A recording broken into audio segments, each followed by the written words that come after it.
Сухуми заканчивается приготовление Кубку мира мастеров. Его официальное открытие намечено на 13 марта. В Сыктывкар уже приезжают команды, чтобы потренироваться и лучше подготовиться к предстоящим стартам. В столицу Коми одной из первых прибыла сборная Норвегии – 22 спортсмена. Они намерены не только побороться за медали, но и посетить Олимпиаду, встать на охотничьи лыжи, побывать на церемониях открытия и закрытия Кубка мира. Гости добавили, что 20 марта на их родине пройдет ежегодная крупнейшая лыжная гонка в стране.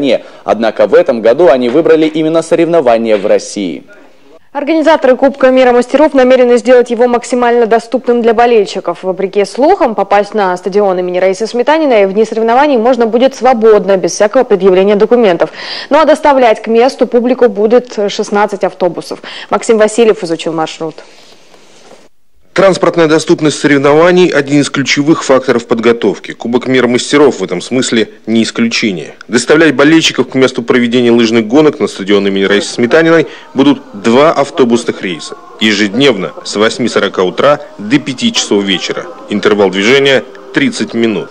На линию выйдут 16 автобусов. Агентство здесь совместно с нашим управлением предоставляет вот этот график расписания и какие остановки будут. И они будут, так сказать, стилизованы под цвета вот этого бренда Кубка мастеров.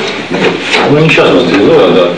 Значит, и там будет тоже каждые полчаса проходить пара автобусов, которые будут, но мы держим под контролем. Первый день буквально покажет количество плюс-минус, постараемся побольше сразу сделать. Любопытно, что маршрут разработали таким образом, что и болельщики, и спортсмены, в том числе иностранцы, вполне могут встретиться лицом к лицу еще задолго до гонок. Начальная точка маршрута для болельщиков, назовем его так, гостиница «Югор», конечная – стадион имени Раисы Сметаниной. Автобус будет курсировать в том числе по центральным улицам Сыктывкара с остановками возле центрального бассейна, торгового центра «Аврора» и гостиницы «Сыктывкар». Проезд бесплатный, как и вход на официальную церемонию открытия.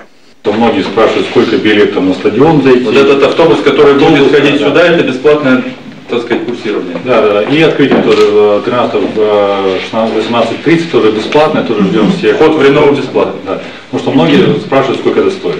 Большинство зарубежных гостей, а к нам едут спортсмены из 16 стран, остановятся на территории спортивного комплекса имени Раисы Сметаниной. Так что с сувенирами у болельщиков проблем возникнуть не должно. У иностранцев их точно не будет. Прямо у входа на стадион разместят палатки с символикой статусного состязания. Как только болельщики будут заходить на территорию лыжного комплекса, тут же они окунутся в эту зону ярмарки, которая будет предлагать сувениры различного масштаба. Они, в общем-то, и здесь представлены, какие могут быть.